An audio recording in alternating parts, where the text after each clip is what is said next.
നമ്മുടെ നാട്ടിലുള്ള ചുറുചുറുക്കുള്ള ചെറുപ്പക്കാര് തഹ്ലീല് ചൊല്ലി ഹദിയ ചെയ്തിട്ടുണ്ട് കേട്ടോ.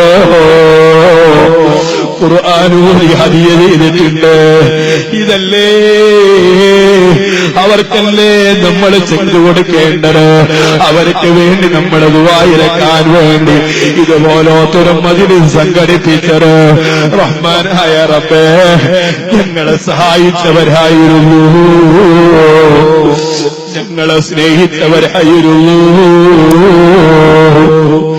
ഞങ്ങളിവിടെ പറഞ്ഞ ആയത്തും ഹരീത്തും ദിക്റും സ്വലാത്തുമെല്ലാം അവരെ ഖബറിലേക്ക് കൊടുക്കണേ അല്ലാഹ്.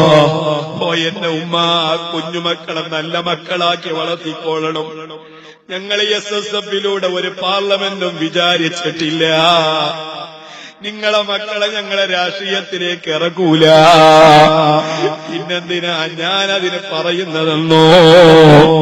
നിങ്ങളൊരു കുട്ടി SBS ചേർത്ത് ആ കുട്ടി SSFിൽ വന്ന് സജീവ പ്രവർത്തകനായാൽ പാവപ്പെട്ട ഞങ്ങളെ പോലത്തെ ആളുകൾ മരിച്ചാലോ ഈ യൂണിറ്റിൽ നിന്നൊരു ഫാത്തിയെങ്കിലും കിട്ടിയാലോ? അതിനാ ഞാനിങ്ങനെ ശബ്ദിച്ചു പറയുന്നത്. ദയവ് ചെയ്ത് എന്റെ ഉമ്മമാരോട് പറയട്ടെ, നമ്മുടെ മക്കളെ വഴിതെറ്റാൻ വിടരുത്. നല്ലവരെ കൂടെ കയ്യിലേൽപ്പിച്ചോളണോ. ഞാൻ പറഞ്ഞല്ലോ എന്റെ ഉപ്പ മരണപ്പെട്ടുപോയി എന്ന്. കഴിഞ്ഞ റമളാന് കഴിഞ്ഞിട്ടാ ദുൽഖഅദിലെ 4-നാ ഉപ്പ മരിച്ചുപോയുള്ളത്. എല്ലാ ആളുകളും പാവപ്പെട്ട എന്റെ ഉപ്പാക്ക് ഒരു യാസീനെങ്കിലും ഇന്നല്ലെങ്കിൽ നാളെ നിങ്ങളെ കൊണ്ട് കഴിയുന്നത് ഒന്ന് ഓടിയിട്ട് ആ ഉപ്പാക്കൊന്ന് ഹദിയ ചെയ്യുമോ? കാരണം ഉപ്പയാണ് ഞങ്ങളെ വളർത്തിയത്. ഉപ്പ ഞാൻ SSFകാരായതിന്റെ പേരിൽ നിർത്തിയിട്ടില്ല.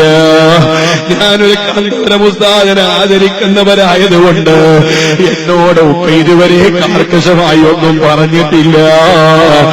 ആ ഉപ്പ കാണിച്ചു തന്ന സുന്നത്ത് ജമാഅത്തിന്റെ പാതയിൽ തന്നെയാണ്. അല്ലാഹുവേ ഉപ്പാന്റെ ഖബറിനെ സന്തോഷിപ്പിക്കണേ അല്ലാഹ്. ഇതുപോലെ ഞാനും മരിച്ചു പോകും. ഇന്നല്ലെങ്കിൽ നാളെ മരിച്ചാൽ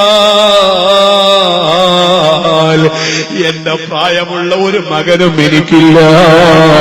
എന്റെ കുട്ടിക്ക് വയസ്സാകെ വന്നത് 3 വയസ്സാണ്. 3 വയസ്സുകാരനായവന്റെ പ്രായത്തിലാ ഞാൻ മരിച്ചു പോയതെങ്കിലും അവന് പ്രായപൂർത്തിയെത്തിയാലോ എനിക്ക് ദുആയിരക്കണമെന്ന ചിന്തയുണ്ടാവണമെന്നില്ല. എന്നാൽ ആ സ്ഥാനത്ത് ഞങ്ങളൊക്കെ കാണുന്നത് വളർന്നു വരുന്ന SSFകാരെയാണ്, SBS-കാരെയാണ്, SYS-കാരെയാണ്. കാരണം ഞങ്ങളൊരു മെസ്സേജ് കൊടുത്താൽ മതി, അതേ ലോകത്തിന്റെ വിവിധ ഭാഗങ്ങളിലേക്ക് ആ മെസ്സേജുകളെ സെൻഡ് ചെയ്യുന്നുണ്ട്. ഏതെങ്കിലും ഒരു മുഅ്മിനിന്റെ നിഷ്കളങ്ക അമീനോ, നിഷ്കളങ്ക ദുആയോ, നിഷ്കളങ്ക ഫാത്തിഹയോ ലഭിച്ചാൽ അത് നമുക്കൊക്കെ വലിയ മുതൽക്കൂട്ടാണ്. അത് എന്റെ കാര്യം മാത്രമല്ല, നമ്മുടെ യൂണിറ്റിൽ നിന്ന് ആര് മരിച്ചാലോ ഓ എന്റെ ഉമ്മ നിങ്ങൾ മരിക്കുമ്പോ നിങ്ങളെ ഒരു മകനെ സജീവ പ്രവർത്തകരെങ്കിലും നിങ്ങളെ വിഷമിക്കണ്ട കേട്ടോ. നിങ്ങൾക്ക് ഞാനടക്കമുള്ള ആളുകളെ ഫാത്തിഹയോട്, കാന്തപുരം ഉസ്താദ് അടക്കമുള്ള ആളുകൾ ദുആയിരക്കോ, സുലൈമാൻ ഉസ്താദ് അടക്കമുള്ള ആലിമീങ്ങൾ ദുആയിരക്കോ. ഇത് തന്നെയല്ലേ നമ്മുടെ സയ്യിദലിക്കാക്ക് കിട്ടിക്കൊണ്ടിരിക്കുന്നത്? അത് തന്നെയല്ലേ അഹമ്മദ് കുട്ടി സാഹിബിന് കിട്ടിക്കൊണ്ടിരിക്കുന്നത്? അല്ലാഹുവേ ഞങ്ങൾക്ക് അവരെ മറക്കാൻ കഴിയൂല. ഞങ്ങളെ ദുആ അവർക്കൊരു തണലാക്കണേ റഹ്മാനെ. അതുകൊണ്ട് എന്റെ ഉമ്മ, നമ്മുടെ മക്കളെ കഞ്ചാവിന്റെ അടിമകളാകാതിരിക്കണമെങ്കിൽ, നമ്മുടെ ആലിമീങ്ങളെ പച്ചക്ക് തിന്നുന്ന സുബ്ഹാനല്ലാഹ്, ഏതെല്ലാം കോലത്തിലാ കാലം പോയിക്കൊണ്ടിരിക്കുന്നത്. നിങ്ങൾക്ക് തോന്നുന്നുണ്ടോ SSFന്റെ ചെറുപ്പക്കാർക്ക് ചുണക്കുട്ടികൾക്ക് വൈക്കോലുണ്ട വാങ്ങാൻ കിട്ടാനിട്ടാണല്ലോ? അതേ, വൈക്കോല് കത്തിക്കാനും വൈക്കോല് കൊണ്ട് കോലമുണ്ടാക്കാനും കഴിയാനിട്ടാണെന്ന് നിങ്ങൾ വിചാരിക്കണ്ടോ? ഈ ലോകത്തിൽ ഏറ്റവും വലിയ വൈക്കോലുണ്ട കൊണ്ട് കോലമുണ്ടാക്കാൻ ഞങ്ങളോട് ശക്തിയുള്ള ഒരു പ്രസ്ഥാനമില്ല കേട്ടോ. പക്ഷേ ഞങ്ങൾ ആരെയും കോലം കത്തിക്കാൻ പോയില്ല.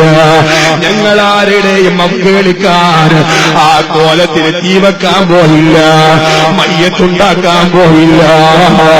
ഇതിനൊക്കെ നല്ല അഗ്രഗണ്യന്മാരായ ആളുകളുണ്ട് എങ്കിലും ഞങ്ങൾക്കൊരു ആത്മീയ നേതൃത്വം ഉണ്ടായതുകൊണ്ട് അടങ്ങി നിൽക്കുകയാണ് കേട്ടോ.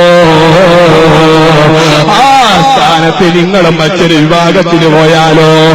ആരകോല ഉണ്ടാക്കിയത് കാന്തപുരം ഉസ്താദോ എന്ന പോലെ തന്നെ മഹാനായ ഉള്ളാളത്തെ തങ്ങളും പാപ്പ, മഹാനായ ഖലീൽ തങ്ങളും പാപ്പ, വലിയ വലിയ മഹാന്മാർ ജീവിതത്തിൽ കറാഹത്ത് പോലും ചെയ്യാത്ത ഒന്നരായ സുലൈമാൻ ഉസ്താദിന്റെ കോലം പോലും ഉണ്ടാക്കി നിങ്ങൾ പരിഹസിച്ചവരല്ലേ ഉമ്മ? അതിന് നമ്മുടെ മക്കളെ നിങ്ങളെ ദാനം കൊടുക്കല്ല കേട്ടോ.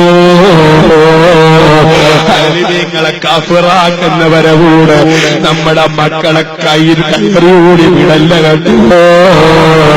അല്ലാഹു തആല നമ്മുടെ നാട്ടിലെ മുഴുവൻ മക്കൾക്ക് അഹ്ലുസുന്നയിൽ ഉറച്ചു നിൽക്കാൻ തൗഫീഖ് നൽകുമാറാ.